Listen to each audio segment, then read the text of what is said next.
If you're a fearful avoidant attachment style, chances are you have spent a lot of your life and relationship time wanting connection, yearning for depth and closeness, and for things to work out with multiple people in your life. People you've dated, friendships, family relationships, and yet you may find that you have a recurring pattern of shutting down or exploding when a conflict takes place, ultimately leading to you icing people out in your relationships and even severing specific ties with people. And if you're really willing to take an honest look, you may find that this pattern isn't really working for you.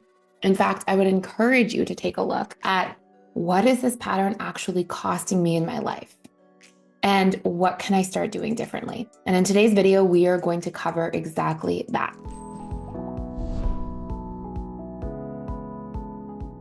Now, I'm actually going to share from personal experience here today because I was a fearful avoidant attachment style. And it's part of why I do the work that I do today to share all of these different tools and insights because I know how impactful healing your attachment style to become securely attached truly is. If you're not as familiar with the fearful avoidant attachment style, this is the hot and cold partner in relationships. They have this anxious side to them where they seek connection and they fear losing it or fear being abandoned. But they also very much have a dismissive side where they can shut down, become ice cold, and stonewall. And their overarching themes are that they tend to struggle to trust. And you'll see this in their constant state of hypervigilance. And for anybody who's wondering, fearful avoidant is also often referred to as the disorganized attachment style. And back in the history of disorganized attachment style or fearful avoidant, and I'll just say this briefly, there's usually some sort of overarching theme of chaos where you had to constantly walk on eggshells in your upbringing or childhood, maybe went through some pretty extreme experiences in terms of trust being broken, confusion, maybe some trauma in the home. And that would have led you to feel like, I don't know how to lower my guard. I want connection, but I'm scared of it at the same time. And as an adult, that can lead to a series of relationships in life where you are yearning for that closeness, but as soon as things get real, you push it away. Or you may find instead that you have closeness, you have depth of connection, but you can never let your guard down and really let people in and feel like you trust others. And this can lead to a lot of wanting something, but feeling like it's constantly out of reach. So a lot of fearful avoidants tend to have tumultuous relationships, rocky relationships. For me personally, I didn't really struggle too much with rocky friendships, although I definitely did have a pattern of sort of falling off with friendships sometimes.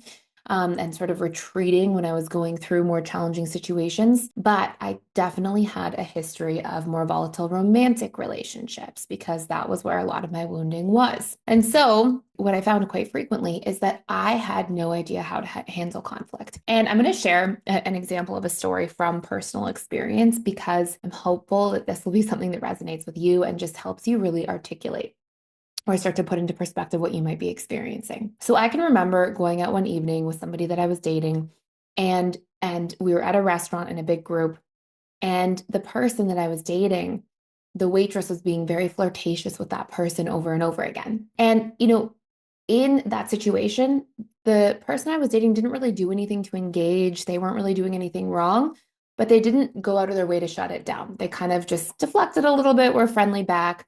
No big deal. For me, as I think I was 20 years old at the time or something, for me at that period of time, I had literally no capacity to communicate my needs or to communicate my boundaries or to even just ask for something like reassurance or validation or, hey, I don't really like how that's playing out. Can you shut that down a little bit more? I had no idea how to communicate, which is something that other attachment styles grow up being able to do. Well, not all attachment styles, particularly securely attached individuals, which data shows makes up roughly 50% of the population.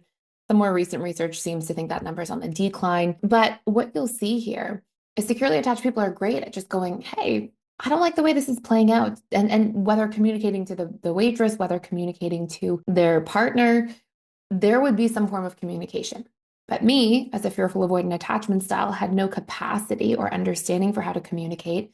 And instead, I would often register different misunderstandings or confusions like that as if this person who I'm dating is now the source of my pain because they're making me feel uncomfortable or something about the situation with them is making me feel uncomfortable. And now, as a result of that, I do not want to even let them know that it's making me feel uncomfortable because now I'm giving them even more power. And It's actually quite sad when you're in that perspective because you care about something or somebody, but the unwillingness to be vulnerable is something that will keep you so stuck. And so in typical fearful avoidant fashion, for typical me at that period of time, I clammed up. I spent a lot of the evening really engaging with other people and not the person that I was dating and kind of ignoring and giving the cold shoulder. And then later on in the evening, I expressed anger and frustration in a volatile way about something totally unrelated. I can't even remember what it was at this point. It was like 15 years ago. But it was something like the car not being parked properly or something like that, like just something silly and unrelated and made a big deal out of something else.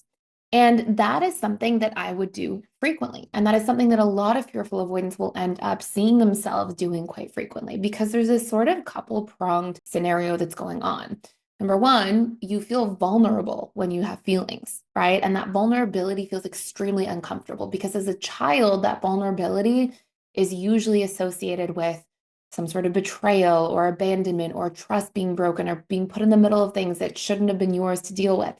And so vulnerability is associated with almost exclusively negative outcomes. So all of a sudden, you're in a position where being vulnerable is for me, even the idea of being vulnerable was something that absolutely terrified me at that period of my life. And I would go to great lengths to avoid vulnerability. Now, I would share things that might seem vulnerable, things that I actually didn't feel vulnerable about. I might be open about how my day was or how somebody made me feel, but the things that I felt vulnerable about, the things that hurt my feelings, the things where I might need reassurance or clarity around an issue that I couldn't understand, anything like that, that was off the table. I was never, ever going to communicate about those things in a relationship because anything that truly felt vulnerable to me, I was unwilling to share. And on top of that, what that means is that not only can you not work through arguments or disagreements, but you can't be seen and known. And this was something that was also interesting, another interesting dynamic in relationships I experienced at the time. I was excellent at drawing people out of their shell, getting people to open up about things that they felt vulnerable about and making them feel seen and heard because fearful avoidance in their hypervigilant conditioning are great at reading between the lines, sort of seeing behind what's appearing on the surface and sort of seeing into people and what makes them tick or lights them up, because that was usually your survival strategy in childhood. You had to figure out what somebody was going to do or how to predict people's behaviors in order to keep yourself safe in some sort of capacity. But fearful avoidants are great at building vulnerability in their relationships with others, being vulnerable to them, but very much struggle to open up and be vulnerable about the things they truly feel vulnerable about with others. Now, if you asked me at the time when I had no capacity or understanding of this, I would have said, well, being vulnerable is pointless. I would have said being vulnerable will just get you more hurt. I would have said being vulnerable is terrifying. Why would I ever do that? Being vulnerable makes you weak or let somebody have too much power over you and then they're going to hurt you with it, right? I would have said all of those things. But what I didn't know, because I didn't have context for this, and part of why I'm sharing this here with you today, is that vulnerability was a huge pillar of my own personal journey of healing. Now, let me tell you why. Being vulnerable means that you get to be seen and known. And as somebody who was a fearful avoidant and had a huge wound around trust and huge fear of ever trusting anybody, assuming that I would immediately be let down, I didn't realize how fundamental vulnerability was in ever building trust with anybody to begin with. I often say on this channel that we have our 4 C's of trust, right? The things that we need in order to trust. And those 4 C's are clarity or context, consideration, okay, somebody to consider your feelings, consistency, right? You're not going to trust somebody who never shows up consistently, and congruency, what somebody says and what they do add up. But the big one in there is that second one, consideration. If somebody doesn't consider you or your feelings, you're probably not going to be able to build too much trust with that person. If they just do whatever they want, even though it hurts you, they steal your belongings, they don't really consider how that would affect you, they borrow your car, they never really return it on the time that they said, they don't consider how that would affect you. I mean, of course, you're going to start feeling like, well, if this person doesn't consider me, I don't trust them. And so what I didn't realize is that by being so adverse and against being vulnerable, I was actually blocking myself from being seen and known by the people in my life so that I could properly be considered. If I didn't tell somebody, hey, when you do that, that affects me, or hey, when you do that, I don't like that, that hurts me, or hey, this is something I really need in our relationship. Can we work on it? If I didn't have the capacity to have those conversations, then I wasn't giving people the information they needed to actually know who I was, what I was looking for, and what those things were in a relationship that would affect me and what I needed to happen instead. And so, in typical fearful avoidant fashion, I would often go through this cycle. I would overgive in a relationship, under receive, never tell somebody what I needed, and actually block myself from receiving. Then I would find myself feeling like, what's going on? Why is this person not making an effort or showing up? Or why isn't this person meeting my needs in the relationship? I would never even think to communicate about it in a healthy way. And eventually I would pull away and shut down. And when I had just shut down and it didn't feel like it was solving the problem, I would eventually explode and become critical or harsh with my words or blame somebody in a mean or, harsh way. And part of what the underlying theme or pattern was there was that I was blaming, because behind every piece of blame, behind every criticism, behind how harsh somebody is with their words, there's usually just an unmet need there waiting to be identified. So if I were to say something to somebody like, oh, you don't do this, you're never that, you don't care, underneath it was like, I need this. I need you to pay attention to that. And in that particular situation that I first referenced, that story, I never had the conversation. Oh, hey, the situation's making me feel uncomfortable. Can you just be more clear and shut it down? Or, hey, I need a little reassurance because I don't like how the situation's playing out. Rather than having any healthy conversation, which by the way is what securely attached people do, I iced out, got angry about something later on. And this is how fearful avoidants tend to handle conflict over and over again. Now, here's one of the more challenging parts of this is that when you do this over and over again, it seems to be a self-fulfilling prophecy because each and every time that you don't give yourself the opportunity to move through something because you're not telling somebody how it affects you. And I get it, by the way. If you're a fearful avoidant listening right now, you're probably sitting here going, they should know. If they cared about me, they would know.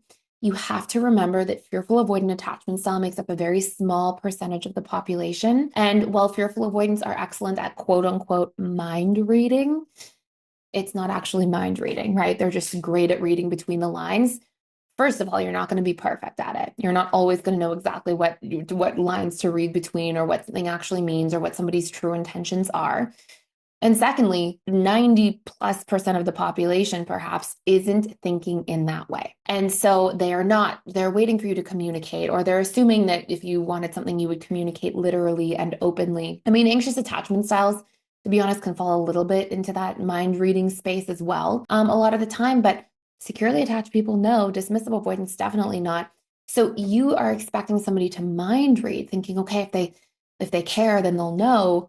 But what you're actually doing is you're keeping an invisible wall between yourself and anybody that you truly want to get to know in your life. And so life goes on where you go through this cycle of feeling like your needs are not met, you feel hurt, you shut down, or you explode, or maybe a little bit of both, and you're harsh and critical, and you're pushing somebody away. And sometimes it's a romantic relationship, like I had a history of experiences of doing. Sometimes it's a family relationship or a friendship. I mean, this can appear in many different forms. But when you keep doing this, you can only push somebody away so many times before they will eventually step back. And sometimes that's a good thing. Sometimes you're pushing the right people away because they weren't good for you anyways. But sometimes we can have failed relationships with people who could have been great friends in our lives, or family relationships that maybe you would have wanted to take in a different direction. Or of course, even romantic relationships that you're wondering, well, wait, it could have gone this way instead of that way. And that is why it is so important to do these 3 things as a part of your healing journey as a fearful avoidant. Number 1, learn what your needs actually are. It's really hard to communicate your needs to people if you don't actually know what it is that you're needing in situations that make you feel upset or triggered. And a great way of approaching this is if a situation is triggering or doesn't make you feel comfortable, I want you to ask yourself, what do I need to feel relief in this situation? Or what would make me feel better? The second piece, okay? Actually, by the way, I will tell you if before we get into the two other steps, if you want support on learning what your needs are, it's actually a really important part of healing. You can actually check out our Learning to Meet Your Own Needs course and discover your needs for free for 7 days. You'll actually get to keep our attachment styles and sex course for life as a result. But you'll have more than enough time to get through that course. It won't take 7 full days. It's like a 2-hour course. It comes with worksheets, questionnaires, lists of needs. You can check that all out fully for free. And I'll put the link down below. Now, once you have your needs, then it's not going to, I'll tell you the truth. It's not going to feel fun or nice to communicate your needs at the beginning. It's going to feel scary. I still remember vividly the first time I really communicated a vulnerable need in a relationship. And I remember feeling like a pit in my stomach. I was absolutely terrified. But you can practice something called exposure work, which means communicating needs in very small incremental doses over time. What that looks like is you, for example, saying, maybe you share a small need with somebody who's a trusted friend first. And maybe it's something like, hey, sometimes in our friendship, I would really appreciate if you checked in with me as much as I check in with you, like maybe something small. And as you start to get more comfortable sharing needs with people a little bit more, then you can share some of the bigger needs that you feel more vulnerable about. Okay, so this incremental pacing of it will allow you to repeatedly do a little bit of exposure work towards working towards it. It will make you feel more comfortable doing it over time.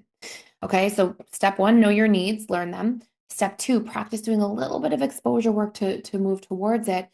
And step 3, you have to also do this with your boundaries. Let people know the things that make you feel comfortable, uncomfortable. Communicate about these things. Tell people in advance, even.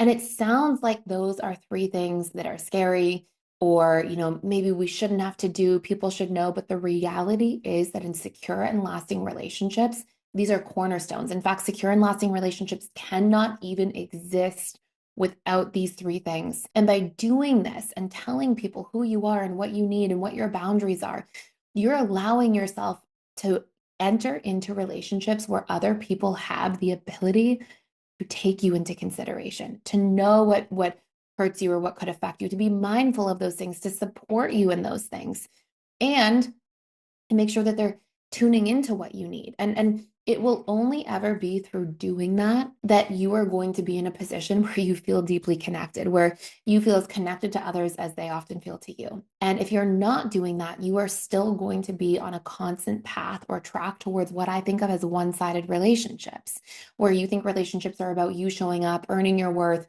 overgiving, under receiving, and then you burn out and then probably retreat. And so this is extremely important work to be doing. And I'll leave you with one last thought here, which is sometimes people will enter into situations and they'll say, well, what if somebody doesn't meet my needs? What if they don't show up? That's okay. It might not feel comfortable. Do not make your journey to doing this be about the outcome. Make your journey to doing this about, I am going to heal. I am going to show up. If 1 out of every 5 people, for example, doesn't show up in the way that I hoped when I do communicate, good. That's a vetting exercise. That's me getting to see who belongs really close to me in my life and who doesn't. Because I want you to be able to want relationships that are in reciprocity, where people are going to show up for you the way that you show up for them. And if some people don't, it doesn't mean you have to, cut them out of your life all of a sudden, but maybe you just don't invest in those ones as much. And it may take time to find out who really is able to be in reciprocity with you. But I promise you, if you do this work and you stick to it, you will one day look back and you will realize that by vetting and investing in people who are able to invest back in you, you suddenly woke up one day surrounded by people where you had real depth in your relationships. You could really communicate. They took you into consideration. You could work through difficult moments or challenging things. And that will be because you showed up this way across time. And it is a one-track way to getting into relationship with people who can reciprocate what it is that you're looking for, who will consider you, and that will allow you to deepen trust with them, not always feel like you're hypervigilant and walking on eggshells. And it will be something that will allow the relationship area of your life to be truly fulfilling. So that is it for today. I hope this is helpful for you. Again, you can check out that needs course fully for free for a limited time down below if you want to. And hopefully this gives you some insight into your own path. let me know if you want to see more personal shares like this and stories like this. I'm definitely happy to share from my own healing journey. And thank you so much for watching.